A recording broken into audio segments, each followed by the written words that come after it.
Hello! In this video I will show you how to install Microsoft Edge browser on TOSCIDO P101. So you have to start with opening your Google Play Store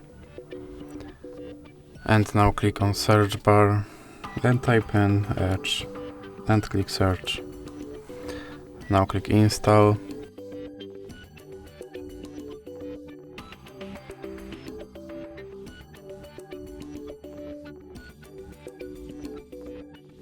Now click open.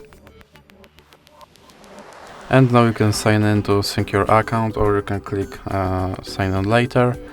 Now you can set your data sharing preferences. You have to click confirm.